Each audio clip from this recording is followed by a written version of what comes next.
స్థాయిలో ఏ జీవోలైనా మనకేం దాచిపెట్టే అవసరమే లేదు. ఎందుకంటే దాచిపెట్టే అవసరం కానీ మూసిపెట్టే పనులు కానీ మేము చెయ్యం. ఏది చేసినా మీకు అందరికి తెలిసేటట్టుగానే చేస్తాము. తొందరలోనే సమాచార హక్కు కమిషనర్లను కూడా నియామకం చేపడతాం. దాన్ని నిర్వీర్యం చేసిండ్రు. వాటిని కూడా ఇప్పుడు ఎలక్షన్ కోడ్ ఇవన్నీ అయిపోతానే సమాచార హక్కు కమిషనర్లను కూడా నియామకం చేపడతాం. ప్రభుత్వం తీసుకునే నిర్ణయాలు అన్నీ కూడా ప్రజలకు అందుబాటులో పెడతాం. Hello sir, Krishnaveni TV5. రాబోయే కాలాల్లో కరెంటు ఇంకా తాగునీరు సాగునీరు రెస్ట్రిక్షన్ వస్తుందని ప్రతిపక్షాలు అంటున్నాయి. నిజంగానే ఆ పరిస్థితి ఉంటుందా? ఎప్పుడైనా అవసరాలు పెరిగినా కొద్దీ అందులోని పోయినసారి వర్షాలు తక్కువ పడడం వల్ల గ్రౌండ్ వాటర్ పడిపోయింది, కరువు పరిస్థితులు నెలకొన్నాయి. గత ప్రభుత్వం నిర్లక్ష్యం వహించడం వల్ల మనకు ఉండాల్సిన రిజర్వాయర్లలో కూడా నీటిని మెయింటైన్ చేయలేదు. పవర్ జనరేషన్ కోసం వదిలేసి గాలికి వదిలేసిండ్రు. పక్క రాష్ట్రం తరలించకపోతుంటే కూడా తాగునీటి అవసరాలను దృష్టిలో పెట్టుకొని నియంత్రించే పని చేయలేదు. ఇవన్నీ అంటే అతలాకుతలం చిన్న భిన్నం చేసిరు పరిపాలన. వచ్చేవాడికి ఏది ఎక్కడుందో కూడా ముందే అర్థమైనట్టు పోతున్నామని, వచ్చేవాడికి ఏది మిగలొద్దు అనే ఒక అరాచకం కనిపించింది.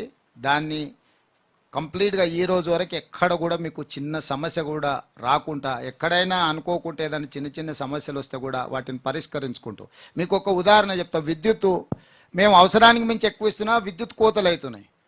ఏంద్రా అని చూస్తే కొంతమంది నాయకులు ఆ లైన్మెన్లకు చెప్పేసి ఎక్కడైతే విఐపీలు ఉంటారో ఎవరంటుంటారో ఆ లైన్మెన్ లైన్ ఆఫే పని మొదలు పెట్టిండ్రు.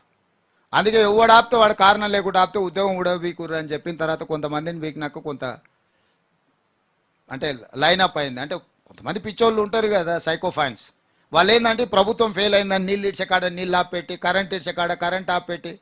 మీరు పోయిన సంవత్సరం ఎంత విద్యుత్తు ప్రభుత్వం ఇచ్చింది, ఈ సంవత్సరం ఎంత విద్యుత్ ఇచ్చింది, సేమ్ డే సేమ్ మంత్ మీరు కంపేర్ చేసి చూడండి. అంతకంటే ఎక్కువ ఇస్తున్నామా తక్కువ ఇస్తున్నామా? సో ప్రభుత్వానికి స్పష్టత ఉంది. అక్కడక్కడ నేను అదే చెప్పిన ఇంతకుముందు, కొన్ని గంజాయి మొక్కలు పాతిపోయారు, అవి వాటి వాసనలు వెదజల్లుతూనే వాటి అన్నిటినీ కలుపు మొక్కల్ని ఏరేస్తున్నామని. విద్యుత్ శాఖలో కూడా అట్లా అప్పనంగా ఉద్యోగాలు పొందిన వాళ్ళు కానీ, లేకపోతే కొన్నిసార్లు తెలిసి తెలియనితనం ఉంటుంది. సో వాళ్ళే ఎప్పటికి ఉంటారు అనుకొని పిచ్చితో ఉన్న వాళ్ళు కూడా కొంతమంది ఉంటారు. కాబట్టి వాళ్ళందరూ కూడా పిచ్చి కుదుర్చుకుంటూ ఈ సమస్యలు పరిష్కరిస్తున్నాం. ఈ రోజు వరకు మేము పరిపాలన చేసిన 100 రోజుల్లో ఎక్కడ సమస్య రానియలే. ఏదైనా సమస్య వచ్చిందంటే మరుక్షణం ఆ సమస్యను పరిష్కరించినాం. ఈ రోజు నుంచి పరిపాలన మొత్తము ఎన్నికల అధికారుల చేతిలోకి వెళ్ళింది.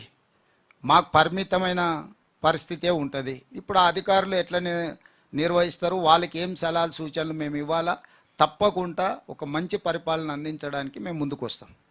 నెక్స్ట్ ధరణి పోర్టల్ ఈటీవీ ధరణి పోర్టల్ ఆధారం చేసుకొని పెద్ద ఎత్తున అవినీతికి పాల్పడ్డారని చెప్పేసి మన ముందు నుంచి కూడా కాంగ్రెస్ పార్టీ ఆరోపిస్తూ వస్తుంది. ఆ తర్వాత